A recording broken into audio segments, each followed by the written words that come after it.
പൊന്നു ബ്രോ, എന്തൊക്കെയാണ് കേൾക്കണത്?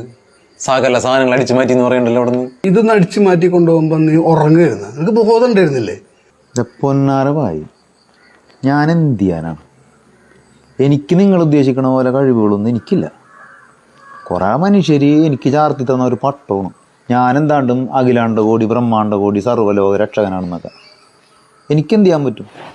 സകല കടിച്ചുകൊണ്ട് പോയി, ഒന്നും ചെയ്യാൻ പറ്റിയില്ല. ഇവിടെ നമ്മൾ ഉദ്ദേശിക്കണ പോലെ അല്ല, അമ്മാതിരിയാണ് കട്ടുകൊണ്ട് പോണത്. ഒരു തെളിവ് ഇവന്മാരെ അവശേഷിപ്പിക്കൂല. അതാണ് ഇവരുടെ പ്രത്യേകത. എല്ലാ കളവും നടത്തുന്നത് നമ്മളെ വീട്ടിലാണ്. എന്തെങ്കിലും ഇവന്മാരോട് ചോദിച്ചു കഴിഞ്ഞിട്ടുണ്ടെങ്കിൽ നിങ്ങൾ അത് ചെയ്തില്ല ഇത് ചെയ്തില്ല എന്ന് ചോദിച്ചു കഴിഞ്ഞിട്ടുണ്ടെങ്കിൽ തെളിവുണ്ടാന്ന് ചോദിക്കും. അതാണ് ഇവന്മാരുടെ പരിപാടി. ഇവർക്കെതിരെ എന്തെങ്കിലും തെളിവ് ഹാജരാക്കാനായിട്ട് ഇന്നവരെ ആർക്കെങ്കിലും പറ്റിയാറുണ്ട്? കോടതിക്ക് പറ്റിയാറുണ്ട്, പോലീസിന് പറ്റിയാറുണ്ട്, പട്ടാളത്തിന് പറ്റിയാറുണ്ട്. അല്ല ബ്രോ, ഈ കള്ളന്മാരെ കുറ്റം പറയാൻ പറ്റുമോ? ഈ നാട്ടിലെ ഈ പട്ടിണിക്കാരനും പാവപ്പെട്ടവനും കള്ളപ്പണക്കാരനെ കൂടെ സ്വർണ്ണം അവിടെ കൊണ്ടുകൊടുത്തിട്ടല്ലേ അല്ലെ കക്കണത്? അവർക്കറിയോ? അപ്പോൾ സ്വർണം കൊണ്ടുവെക്കും ഈ പാവങ്ങള് എല്ലാവർക്കും സ്വർണം കൊണ്ടുവെക്കും. നമ്മളെ പേരിലാണ് സ്വർണം കൊണ്ടുവെക്കണത്. ഇതേ എല്ലാവർക്കും ഭയങ്കര ശക്തി ഉണ്ടെന്നാണ് അവര് വിചാരിക്കുന്നത്. സത്യത്തിൽ നമ്മുടെ അവസ്ഥ നമുക്കല്ലേ അറിയുള്ളൂ. ഇപ്പൊ എന്റെ പേരിൽ ഇവിടെ ഒരു ഭൂമി കച്ചവടം നടന്നു. പറമ്പിന്റെ കേസൊക്കെ അതൊരു പിതാവ് തന്നെയാണ് ഭൂമി വിറ്റതെന്ന് ഞാൻ ഇതൊക്കെ അറിയുന്നുണ്ട്. പക്ഷെ എന്ത് ചെയ്യാൻ പറ്റും? അതുപോലെ നമ്മുടെ അബ്ബയ എന്ന് പറഞ്ഞ പെങ്കൊച്ചു മരിച്ചു. എന്നെ കൊണ്ട് വല്ലതും ചെയ്യാൻ പറ്റും? ചെറുതായിട്ടൊന്ന് പ്രതീക്ഷിച്ച് ഒരു കോള് ഞാൻ കണ്ടു. പക്ഷെ ആ സമയത്തുണ്ടല്ലോ ജലന്ധറിൽ ഒരുത്തൻ 2-3 കന്യാസ്ത്രീ പെണ്ണുങ്ങളെ കൊച്ചുങ്ങളെ പിടിച്ച് പീഡിപ്പിച്ച സമയം. വല്ലതും ചെയ്യാൻ പറ്റും നമ്മളെ കൊണ്ട്? അത് ഞാൻ ആലോചിക്കാറുണ്ട്. അങ്ങനെയാണെങ്കിൽ ഇപ്പൊ താട്ടക്ക് അത് ചെയ്യാറുന്നല്ല. പക്ഷെ ഇവര് വിചാരിക്കണതാണെന്നറിയാമോ?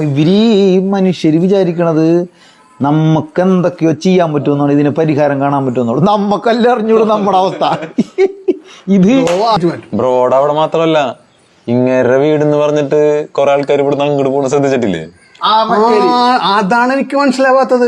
ഈ ഒരു മാസം ഈ ലോകത്തുള്ള മുഴുവൻ ജനങ്ങളും എന്റെ വീടിന്റെ അടുക്ക് വരും. എന്നിട്ട് പറയാം ആ വീട് കാണാണെന്നും പറഞ്ഞു വന്നിട്ട് എന്റെ പൊന്ന് ബ്രോ, ഒരാഴ്ച എനിക്ക് വീട്ടിൽ നിന്ന് പുറത്തിറങ്ങാൻ പറ്റില്ല. ഈ പൈസ ഉണ്ടെങ്കിൽ അവർക്ക് വല്ല അൽഫാമാ മന്തിയൊക്കെ മേടിച്ച് തിന്നിട്ട് കാശ്മീരിലൊക്കെ പോക്കൂടെ? എന്റെ വീട്ടിലേക്ക് വരണ എന്തൊരു ശല്യം നോക്കി ആലോചിച്ചു. മരിച്ചു എന്നിട്ടും എനിക്ക് കുറ്റം. എനിക്ക് അല്ല, മരിച്ചതിനും കുറ്റം, അവിടെ വന്നതിനും കുറ്റം, അതൊക്കെ എനിക്ക്. ഈ പാവപ്പെട്ട ഞാനിപ്പോ എന്ത് ചെയ്യും? മറ്റേ വിജയമല്യ അങ്ങനെയുള്ള മറ്റേ ആള് കൊണ്ടുപോയി അയാള് നാട്ടുകാരെ പറ്റിച്ച, നാട്ടുകാരെ കുടിപ്പിച്ച് തൊഴിലാളികളെ പറ്റിച്ച കാശ് കൊണ്ടുവന്നിട്ട് എന്റെ കുടിലുമ്മ പൂശിയേക്കണ്. എന്നിട്ട് അത് ഇവന്മാരടിച്ചുകൊണ്ട് പോയേക്കണ്. നമ്മളെ പേരിലാണ് ഇപ്പൊ ഏറ്റവും കൂടുതൽ തല്ലോടുന്നത്. എടി കൂട്ടുക, തല്ലോടുക, വർഗീയല്ല. ഇവന്മാര് തമ്മിൽ തല്ലാണ്. ഞാനൊരു കാര്യം പറയാ, ഞാൻ ആരെ ഏൽപ്പിച്ചിട്ടില്ല ഈ എന്റെ പേരും പറഞ്ഞിട്ട് തല്ലുപിടിക്കാനായിട്ട്. ഒരു ഗുണ്ടകളെ ഏൽപ്പിച്ചിട്ടില്ല. അത് ശരിയല്ല. അതിന്റെ ആവശ്യമില്ല. നമ്മളിപ്പോ എങ്ങനെയെങ്കിലും ഒക്കെ പച്ചിരി അടിച്ച് പോകണം, അത്രല്ലേ ഉള്ളു. അല്ലാണ്ട് ഇപ്പൊ സത്യം പറഞ്ഞ ഇവരെ കൊണ്ട് നമ്മൾ മടുത്തിരിക്കുന്നു. നമ്മൾ എന്തെങ്കിലും തീരുമാനം എടുക്കണം. നമുക്കൊരു കാര്യം ചെയ്യാം ബ്രോ, നമുക്കിതൊക്കെ അവസാനിപ്പിച്ചിട്ടുണ്ടല്ലോ, എവിടേക്കെങ്കിലും രക്ഷപ്പെടാം.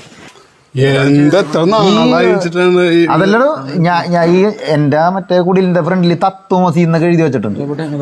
അപ്പൊ ഇതിന്റെ അർത്ഥം തത്വം അത് നീയാകുന്നു. എന്നിട്ട് ഇവന്മാര് എന്തൊക്കെ കോപ്രായങ്ങളാണ് കാണിക്കണെന്ന് എനിക്കറിയാൻ പാടില്ല.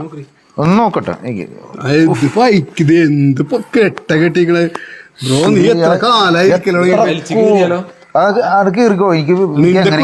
നിന്റെ കുരിശിനെക്കാട്ടും വലിയൊരു സാധനമാണിത്. ഈ കുരിശിലെ ഒരു പ്രാവശ്യം അനുഭവിച്ചിട്ടുള്ളോ? എത്ര വർഷമായിട്ട് അനുഭവിക്കുന്നത്?